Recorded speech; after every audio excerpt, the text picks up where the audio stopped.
Welcome back to our channel Indian YouTuber Sarita Pritam Pyari. तो आज का ये वीडियो बसंत पंचमी को समर्पित करती हूँ और 2 लाइनें उन्हीं के नाम। तू स्वर की देवी ये संगीत तुझसे, हर शब्द तेरा हर गीत तुझसे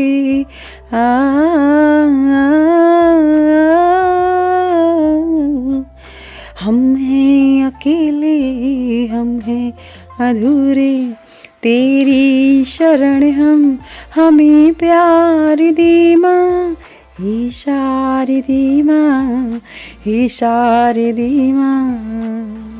अज्ञानता से हमें तार दी माँ।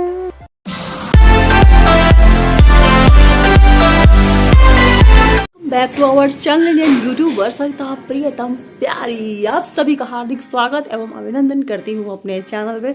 तो ये ब्लॉग हमारा जाएगा बसंत पंचमी का और बहुत ही इंटरेस्टिंग होने वाला है। क्या क्या हम बसंत पंचमी में करते हैं, कौन कौन से रीति रिवाज ऐड करते हैं, वो सब आप सबके साथ साझा करूँगी कल। ये आज शॉर्ट क्लिप है लेकिन कल ही वीडियो का शेयरिंग करूँगी मैं। तो चलिए मिलते हैं वीडियो में मॉर्निंग।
तो दोस्तों अब ये आपके साथ छोटा सा एक क्लिप साझा करूंगी जिसमें राधे कृष्णा का पटका है, जो कि नॉर्मली लोगों को गले में पहनाया जाता है।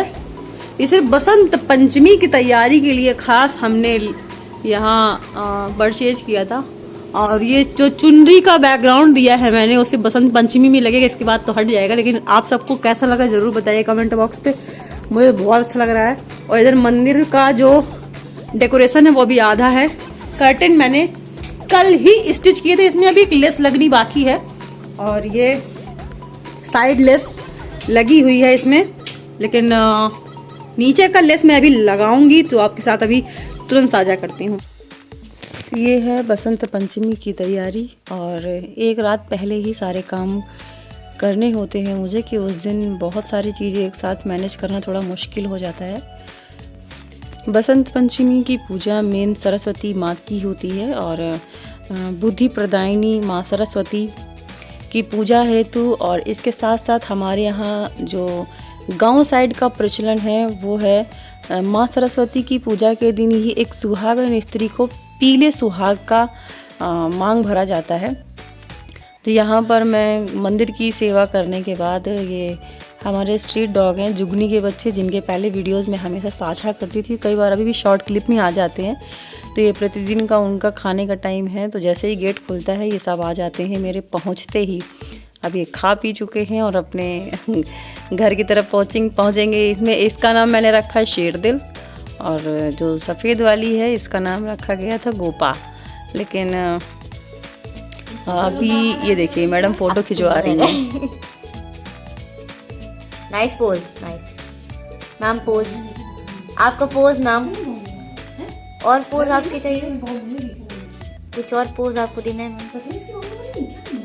बस पास में नहीं मैम, सेल्फी नहीं। पूजा संपन्न हो चुकी है, हवन हो चुका है, सुहाग ले चुके हैं और आज के ब्लॉग में बहुत कुछ स्पेशल जाने वाला है। बसंत पंचमी या हर उत्सव मैं सरिता सोनी बहुत ही अच्छे से मनाने का प्रयास करती हूँ और मेरा हमेशा से यही रहा है कि हमारे सनातन धर्म में को जितने भी रीति रिवाज पूरे वर्ष भर में आते हैं, उन सारे जितने भी फेस्टिवल्स हैं उनको मैं बहुत अच्छे से अनुष्ठानों को मनाऊं, विधि पूर्वक पूरी सामग्री के साथ, पूरे 16 श्रृंगार के साथ सारे फेस्टिवल्स को मैं ऐसे ही मनाने का प्रयास करती हूँ। तो एक बसंत पंचमी बहुत छोटा सा उत्सव नहीं माना भी जा सकता है, नहीं भी, हालांकि लोगों के लिए तो छोटा ही उत्सव रहता है क्योंकि सरस्वती की पूजा को लोग इतनी विशेषता देते नहीं है। लेकिन मेरे लिए शायद सरस्वती पूजा और ये गुप्त नवरात्रों का भी समय रहा, तो सरस्वती पूजा या बसंत पंचमी हमेशा से मैंने ऐसे ही मनाया है, बचपन से ही।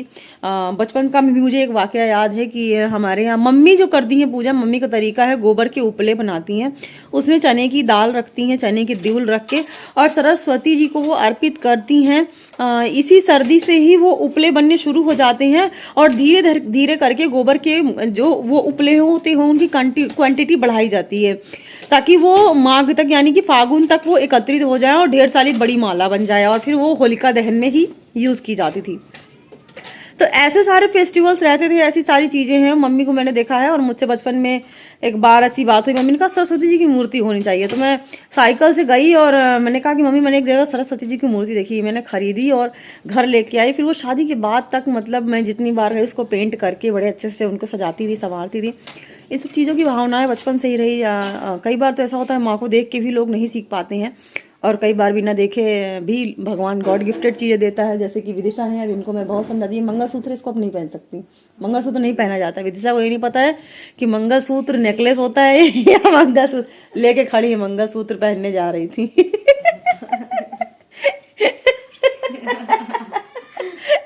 मंगलसूत्र नहीं पहना जाता बेटा, मंगलसूत्र ला इसको मैं पहनू, ला ला ला ला ला।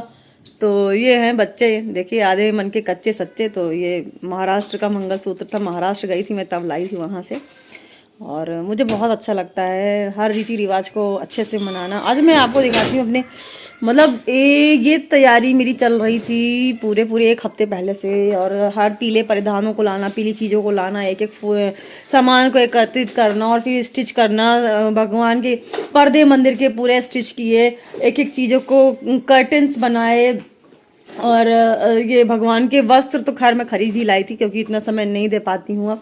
पहले तो मैं सच बताऊँ आपको, मैं बनाती थी और मुझे काफ़ी समय लग जाता था। अब बहुत सारे काम होते थे, थोड़ा सा स्मार्ट वर्क भी सीखना पड़ता है क्योंकि इस समय बहुत सारी चीज़ें एक साथ करना थोड़ा सा मुश्किल होता है। आज कढ़ी चावल रोटी बनती है, तो कढ़ी चावल भी बनाना है। सुबह तरोई की सब्जी और पराठे सेक दिए गए थे तो वो लेके तो चले गए हस्बैंड, लेकिन अभी शाम का मैं कढ़ी चावल रोटी बनाऊंगी, ठाकुर जी को समर्पित करूंगी। तो चलिए दिखाती हूँ बहुत जल्दी आपको ठाकुर जी की क्या स्थिति है और कैसे श्रृंगार में जगमगा रहे हैं। मतलब ज़्यादा देख लो तो उन्हें नजर ही लग जाएगी। तो आज मन तो एक बार करता है कि ना दिखाऊं, लेकिन पर्दा डाल के दिखाऊंगी मैं आपको। ये देख सकते हैं आज, ये तो खैर एक रात पहले ही सारा डेकोरेशन हुआ है। यहाँ पर एक पीओपी का फॉल सीलिंग का एक हल्का सा लटक दिया था मैंने शुरू में जब बनवाया था, तो इसे डिज़ाइन किया था। ये कमरे की रूफ है छत, तो इसमें ये ऐसा डिज़ाइन दिया था, ये इसको यहाँ पे लटका दिया था हल्का सा। अब इसे मैं ठाकुर जी का, हालांकि ये बेडरूम बनने वाला था, लेकिन इसे ठाकुर जी की मैं सेवा में यहाँ पर जिस दिन से मंदिर रखा, किसी ने मुझे गिफ्ट में यहाँ पर, आपको पहले की वीडियो में दिखाओ शायद, श्री राम जी की मूर्ति थी, तो यहाँ पर हनुमान जी की मूर्ति मेरे पास बचपन से थी। हनुमान जी को मैं हमेशा भाई मानती रही और मेरे सुरक्षा कवच के तरीके वो सदैव मेरा साथ देते रहे। तो ये पूरा राम दरबार है जहाँ पर आज सरस्वती माँ का पूरा दरबार बना हुआ है, आप देख सकते हैं। सरस्वती के पूजन के दिन आप अपने घुंघरू और आपके वाद्य यंत्र जिनकी भी आप पूजा करना चाहते हैं अवश्य करें। तो ये देख सकते हैं आप, आज घुंघरू की पूजा हुई है और ढोलक की पूजा हुई, मजीरा की पूजा, कैसियो भी रखा है लेकिन उसके ऊपर पूजा कर दी है। बहुत ज़्यादा स्थान यहाँ पर घिर जाता, तो इसलिए इतना किया है। ये बसंत है, इसे बसंत बोलते हैं। और ये पटका लगाया यहाँ पर श्री राधे का। अरे बहुत काटा पीटी करके सब एडजस्ट हुआ है, ये छोटा मोटा काम नहीं रहता है, इसमें भाव लगते हैं। आप सिर्फ ऐसे ही नहीं कोई काम कर सकते हैं, अगर आपके अंदर भाव है तो ही ये मन से कर सकते हैं। शायद कल का वीडियो एक डिलीट हो गया, नहीं मैं आपके साथ शेयर करती जिस समय मैं एक मन से कर रही थी, सजा रही, डेकोरेट कर रही थी। विदिशा में क्या कर रही थी मैं पता है? कोई भी गाना बना के। क्या कर रही थी मैं? कोई भी गाना बना के कृष्ण जी का डांस कर रही थी। कोई भी गाना बना के कृष्ण जी का मैं डांस करने लगती हूँ। हाँ, अपने मुंह से। मैं कल शायद पढ़ा मैं भेजूंगी। अच्छा, तो शेयर होगा आपके साथ, या कर डिलीट हो गया पता नहीं। जब इसने कहा डिलीट हो गया, मैंने इसको बहुत गालियाँ दी थी, बच गई है। हैं डिलीट हो गया, फिर गालियाँ मिलेंगी तुमको, चल छोड़ो। तो ये रहा। मैं अब श्री कृष्ण की भक्ति में जब लीन होती हूँ तो कुछ भी गाना बनाती हूँ। मैंने गाना बनाया था कि शायद शायद क्या बनाया था, ओ मेरे सपनों के राजकुमार, करती रही मैं तेरा इंतजार, ओ मेरे सपनों के राजकुमार, करती रही मैं तेरा इंतजार, इंतजार इंतजार इंतजार। ये कर्टेन जो बना हुआ है, इसकी लेस मैंने अलग से खरीदी है, ये परचेज करके इसमें स्टिच किया है। बहुत सुंदर कर्टेन, इसको भी मैंने फोल्ड करके लगा दिया है। और परमानेंट मैं पूजन के बाद मंदिर का कर्टेन बंद कर देती हूँ, क्योंकि सच में कई बार मेरे ठाकुर जी को नज़र लग जाती है। और ठाकुर जी को नज़र ना लगे इसलिए मैं थोड़ी तरह तरह की क्रियाएं करती रहती हूँ, उनका उतारा कर देती हूँ, जिससे मेरे कृष्ण को नज़र ना लगे, सदैव मेरे मंदिर में रहें। और आप सब प्लीज़ मेरे लिए ये प्रेयर करें कि मेरे कृष्ण सदैव इस मंदिर में ही रहें और इनकी कृपा बनी रहे। इनकी भक्ति ही मात्र मेरा सबसे बड़ा परम लक्ष्य है। इस भक्ति के लिए ही मैं दिन रात मरती रहती हूँ। तो अभी यहाँ पर हवन हो चुका है और ठाकुर जी की ये ड्रेस आपने देख लिया। ये माला कितना खूबसूरत लग रहा है मेरे ठाकुर जी का माला, वाओ।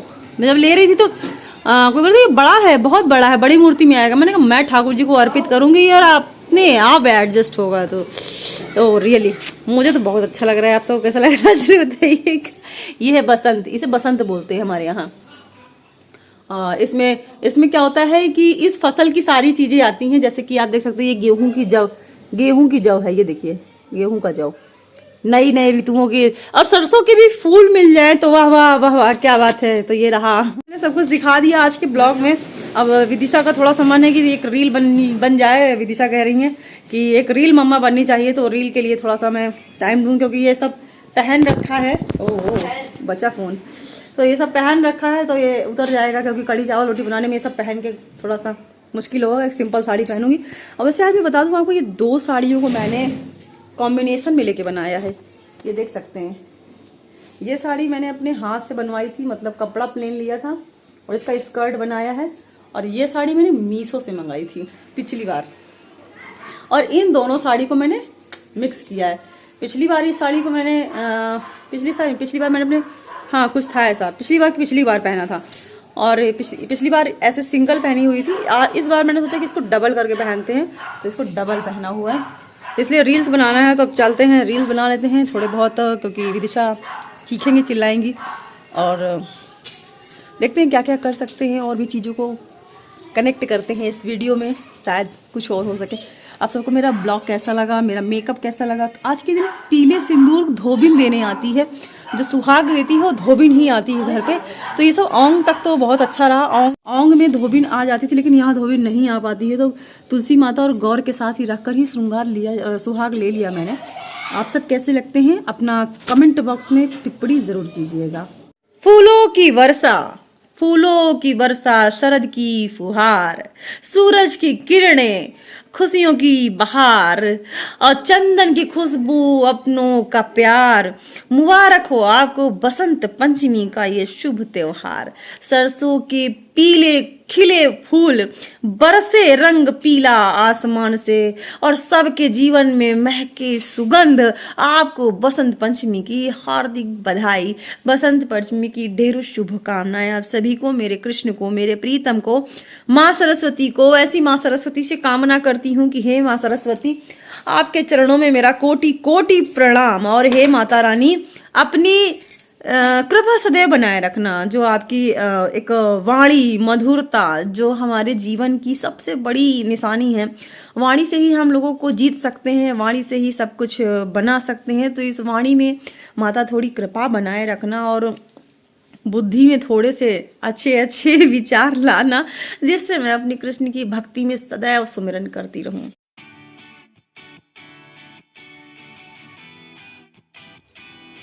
तो ये रहा आज का मेरा ब्लॉग, और माँ सरस्वती के चरणों में समर्पित करते हुए आज के दिन को मैंने ख़त्म किया। आज के दिन को लेकर मैंने कम से कम 1 महीने पहले से तैयारियां करनी शुरू की थी, क्योंकि व्यस्तता के कारण बहुत सारी चीज़ें एक साथ मैनेज करना मेरे लिए थोड़ा सा मुश्किल हो जाता है। इसलिए मैं 1 महीने पहले से ही थोड़ी थोड़ी चीज़ें ला के रखती रहती हूँ। जब जब समय मिलता है तब मैं चीज़ें ला के रख लेती हूँ और फिर उन्हें ऐड कर देती हूँ जिस दिन उस अनुष्ठान को पूरा करने का समय होता है।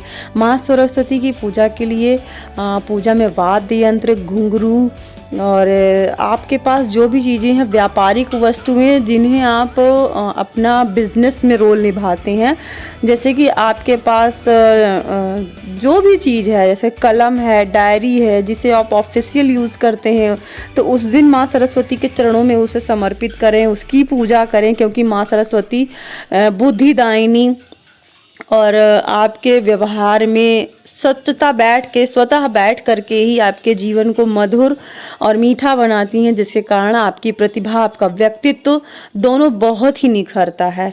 तो माँ सरस्वती की पूजा के साथ साथ आप श्री कृष्ण की पूजा, चूँकि मेरे इष्ट हैं और नहीं भी इष्ट हैं तो भी कहते हैं आज के दिन श्री कृष्ण की पूजा आवश्यक होती है। गणेश जी प्रथम पूजा, इसके साथ माँ सरस्वती, फिर राधा कृष्ण या श्री कृष्ण की पूजा अवश्य करें। तो आज की पूजा में मेरे श्री कृष्ण को भी मैंने अपने इष्ट को भी सजाया संवारा, जिसमें काफ़ी समय लगा। एक दिन पहले रात को ही सारी तैयारी कर ली थी और सुहाग लेने के समय पर सुबह से पूजन की व्यवस्था करने हेतु सारी चीज़ें एक जगह पर एकत्रित करना, सब एक साथ मैनेज करना एक महिला के लिए असहज नहीं होता है, लेकिन फिर भी अगर भाव हैं तो ये कठिन बिल्कुल नहीं है, असंभव बिल्कुल नहीं है। भाव के साथ ही आप सब कुछ ऐड कर सकते हैं। तो यहाँ भाव थे तो ये पूजन हुआ। आज का ब्लॉग आप सबको कैसा लगा ज़रूर कमेंट बॉक्स में बताइएगा। जय श्री राधे कृष्णा।